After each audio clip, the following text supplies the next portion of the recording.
بہت سارے نشے لوگوں کو لگے ہوئے ہوتے ہیں. ہر آدمی کوئی نہ کوئی نشہ کرتا ہے. کوئی دولت کا کرتا ہے, کوئی شہرت کا کرتا ہے, کوئی اپنی تعریف کا نشہ کرتا ہے. دو چار لوگوں سے تعریف سن کے مطمئن ہو جاتا ہے. ناراض تو نہیں ہو گیا اس جملے سے آپ؟ کرتے ہیں لوگ دولت کا نشہ بھی. یہ جب نقصان ہوتا ہے تو بندے بیمار نہیں ہو جاتے؟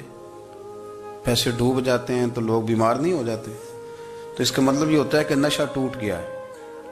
اب بہک ہوئے ہیں نا تھوڑے سے تو کانپتے ہیں, تڑپتے ہیں, پریشان. نشہ ہی اسی طرح ہی کرتا ہے نا, نہیں ملتا تو پریشان ہوتا ہے.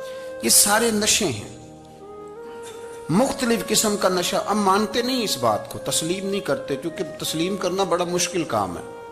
اس کے لیے تو بڑی ساری چیزیں جو ہیں وہ دبوچ کے اور بڑی سارے رستے پھلانگ کے آنا پڑتا ہے. تو بڑا مشکل ہے ماننا, ورنہ کرتے ہیں ہم. ہمارا مزاج ہے. یہ گھومنے پھرنے کا, دنیا دیکھنے کا بھی ایک نشہ ہے.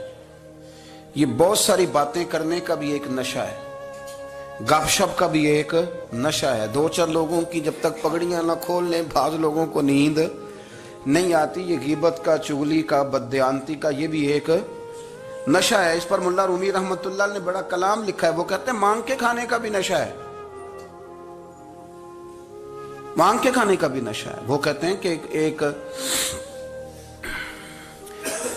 بھیک مانگنے والی خاتون تھی, تو بادشاہ کے پاس بھیک مانگنے آئی, تو بادشاہ کو پسند آ گئی, اس نے شادی کر لی. اب اس کو عادت تھی بھیک مانگ کے کھانے کی, تو وہ کنیزوں سے کہا کرتی تھی کہ فٹافٹ نہ روٹی لے کے آیا کرو, میں 2-3 دفعہ مانگوں تو پھر لایا کرو.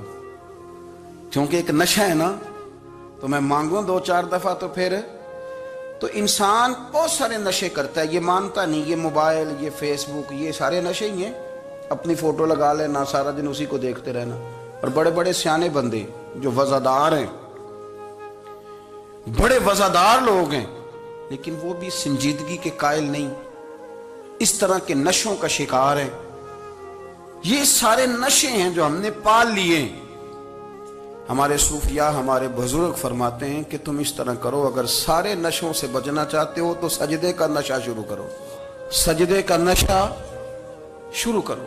یہ نا اقبال کہتے ہیں, ہو عطار ہو, رومی ہو, رازی. آپ بات کو سمجھیں, عطار ہو, رومی ہو, رازی ہو, غزالی ہو, کچھ ہاتھ نہیں آتا بے آہ سحر گاہی. کہتے ہیں بہت بڑا صوفی ہو جیسے فرید الدین عطار تھے, بہت بڑا تصوف کا امام ہو جیسے امام غزالی تھے, بہت بڑا تفسیر کا استاد ہو جیسے امام رازی ہو. عطار ہو, رومی ہو, رازی ہو, غزالی ہو, پر کچھ ہاتھ نہیں آتا بے آہ سحر گاہی. اگر سویرے اٹھ کے روتا نہیں نا اللہ کی بارگاہ میں, اگر تہجد نہیں نہ پڑھتا, تو کچھ ہاتھ نہیں آتا بے آہ سحر گاہی. پھر اس کو کوئی چیز نصیب. میری بات کی سمجھ آ رہی ہے آپ حضرات؟ جب تک آپ سویرے نہیں اٹھتے, آپ اللہ اللہ نہیں کرتے, آپ کو نوافل کا چسکا نہیں, عبادت کا مزہ نہیں. فرمایا میری عبادت کرو, یہ شوق پیدا کرو, میں نے تمہیں پیدا کیا ہے. ہم لوگوں کے نشے, مختلف نشے, بڑا عجیب رنگ ہے.